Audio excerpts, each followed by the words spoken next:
You're listening to the IMT Show with Mike Sims. Now here is your host.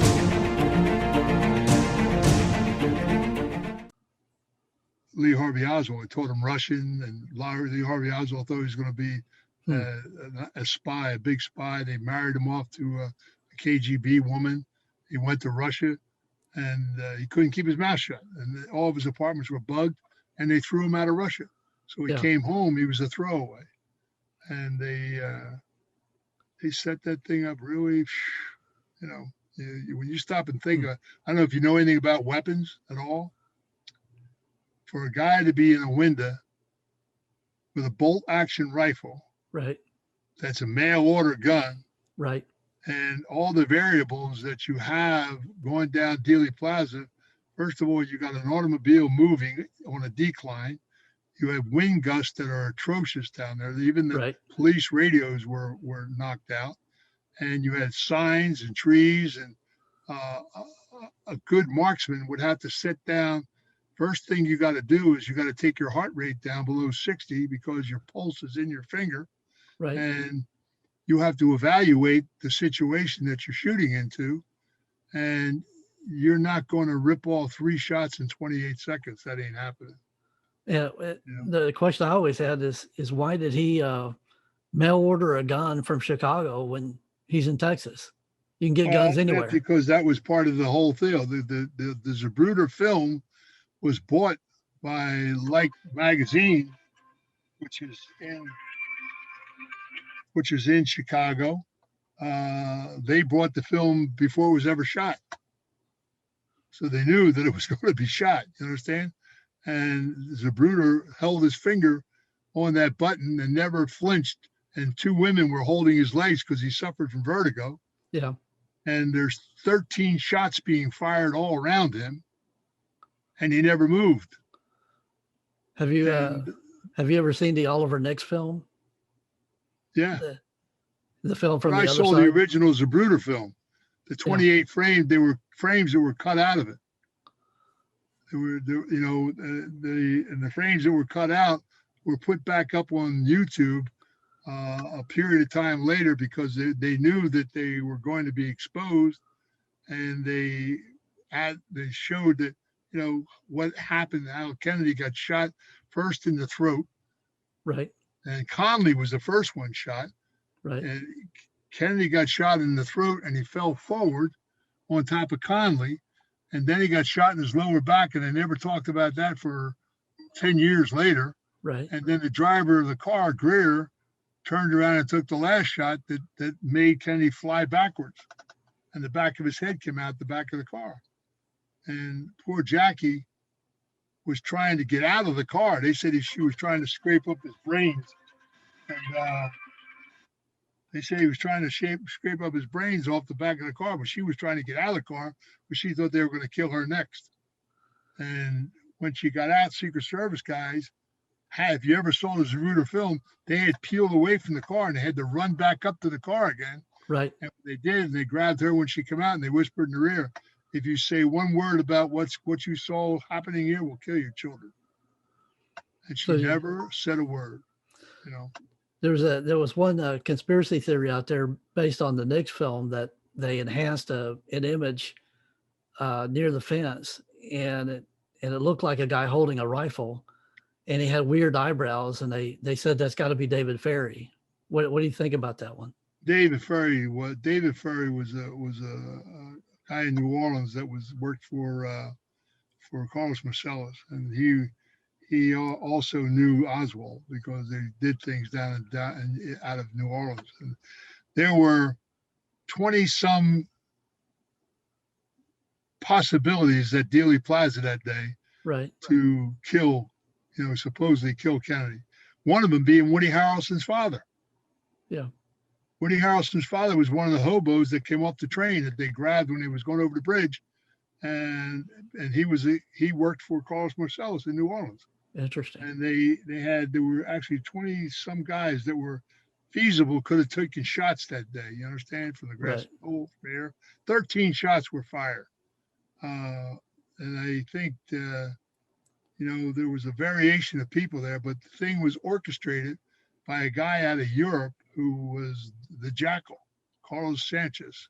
Ah, And Carlos heard of him. Sanchez was the guy with the hat in Dealey Plaza. He put the thing together. That was the first thing he ever did in America. Wow. And they never could track that because Carlos was one of the most cleverest guys. I mean, I had a couple conversations with him. I liked him a lot, actually. He was a clever guy. And even the guy in jail that's supposed to be Carlos Sanchez isn't him. He's down at his father's ranch in South America. And they never could catch him because he would come and stay at a Catholic installation, like a priest going to staying in a nunnery and stuff like that. Right.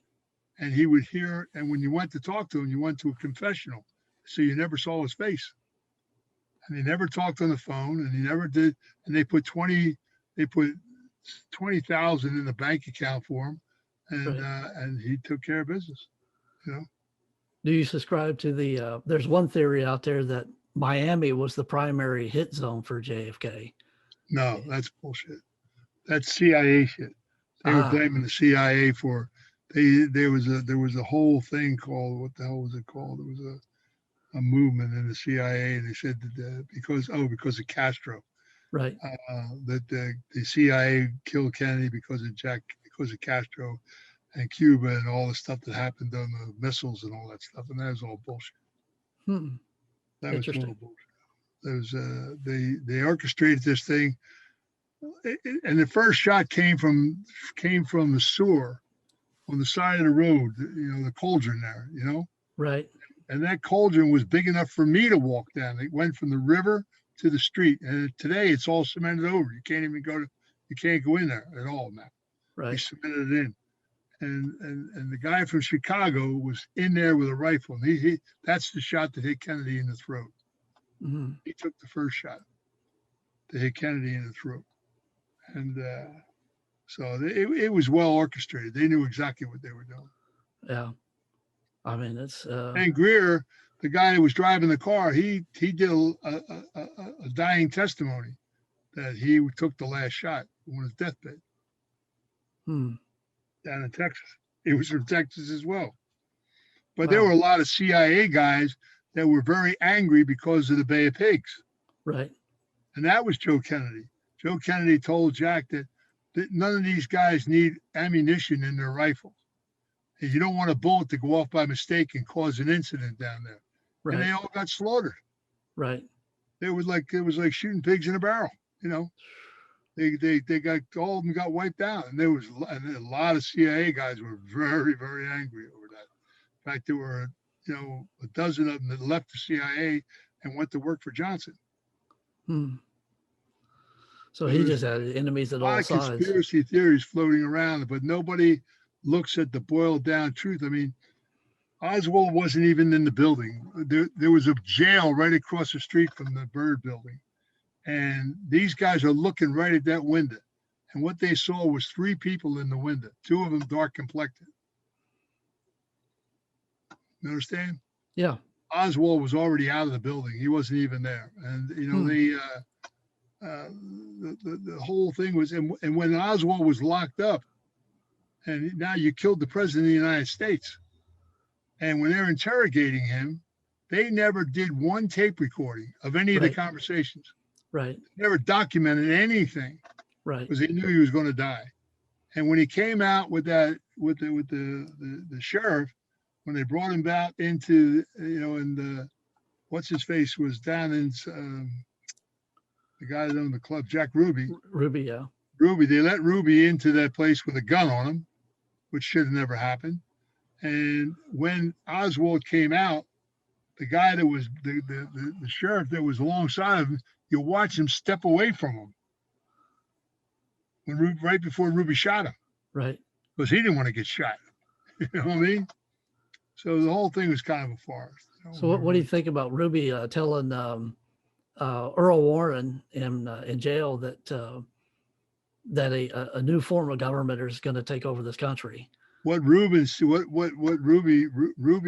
they went to talk to Ruby about, because all the CIA guys that were those Secret Service guys that were on that car and everything were at his club the night before getting envelopes, money. You Right. understand? And so they were questioning Ruby, and Ruby said to them, "You can't talk to me here. You've got to get me out of this state. You cannot talk to me here in Dallas." And they just said, "Oh, don't, that's a bunch of bullshit, blah, blah, blah, blah." And he didn't tell them anything. You know, he rambled because he come from Chicago. He was a numbers guy. He owned a club up in Chicago, and they sent him down. He got in trouble at the club, and they sent him down to Texas to open up a club in Texas. His wife was sent down before that.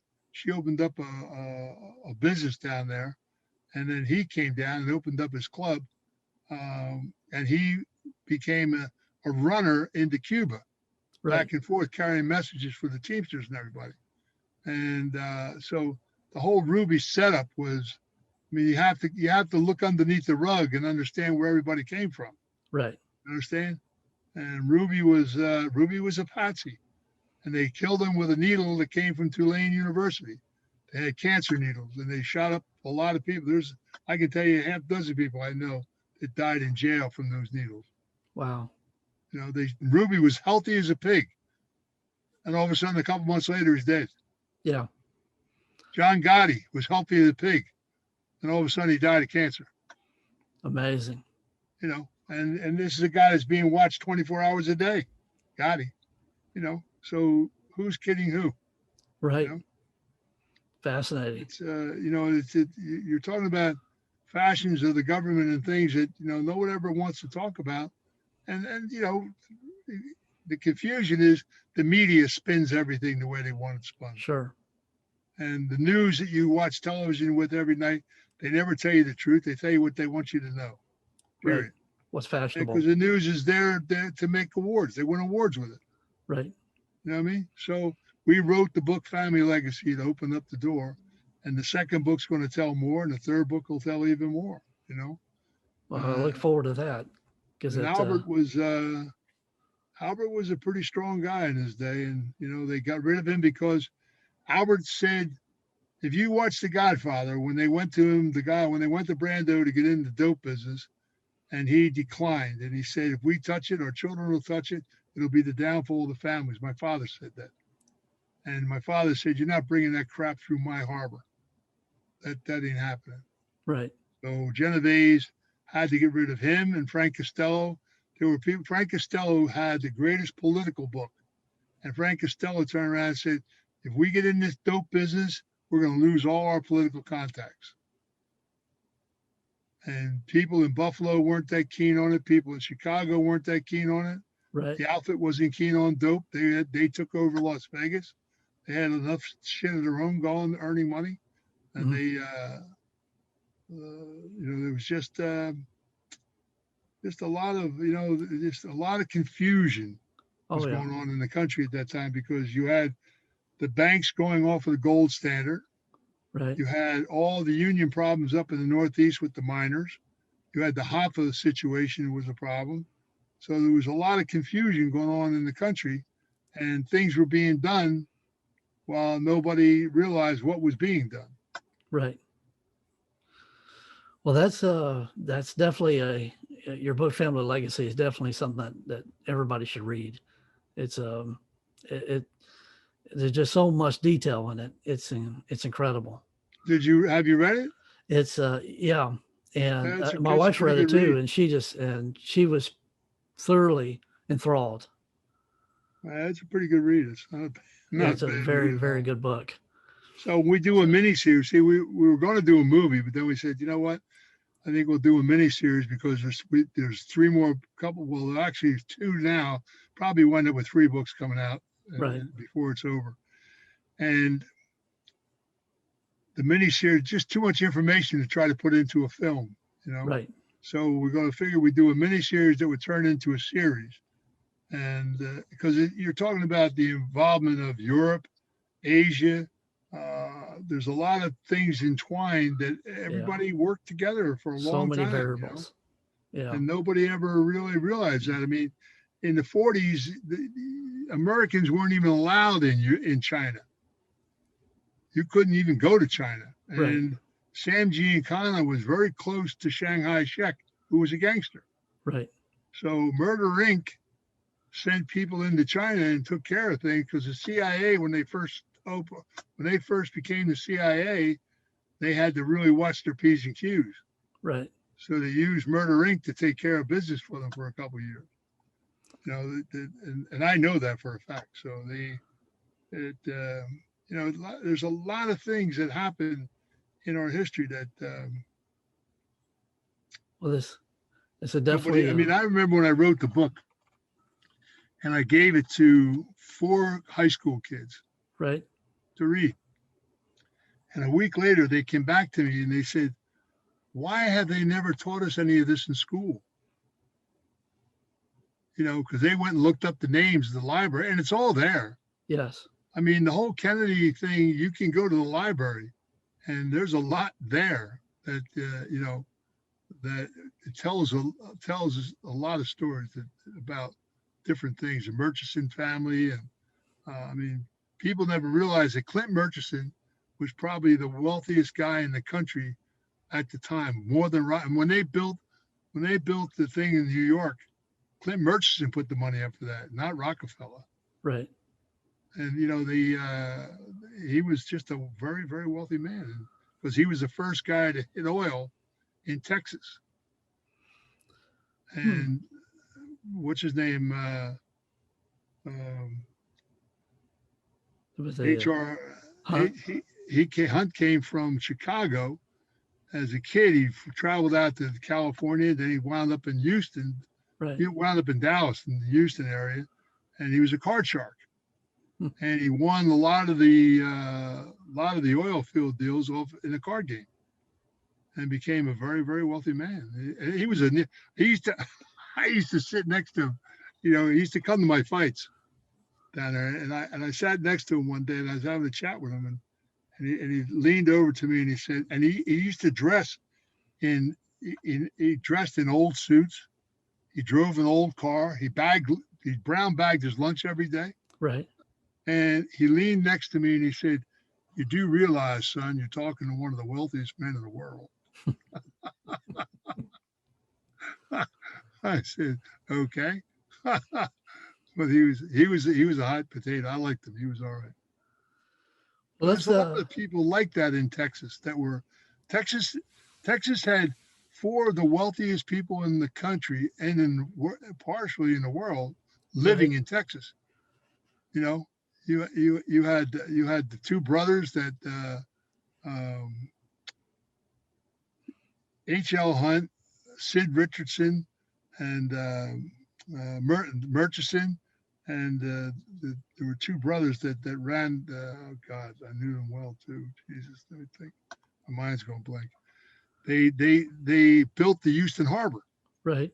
And when the boats, when World War II, when they were going into World War II, these guys built all the boats for they got the military contract.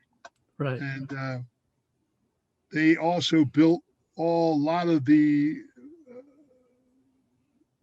facilities where soldiers were and everything else, and federal buildings and bridges. They got federal contracts because there was a guy in Austin, Texas, that signed the bill for it. So it was great. I mean, there were some pretty clever people down there in Texas for a while. Amazing. I want to get in a little bit about your movie career now. We just heard about Richard Donner passing away, and I'm very sorry to hear that. So sad.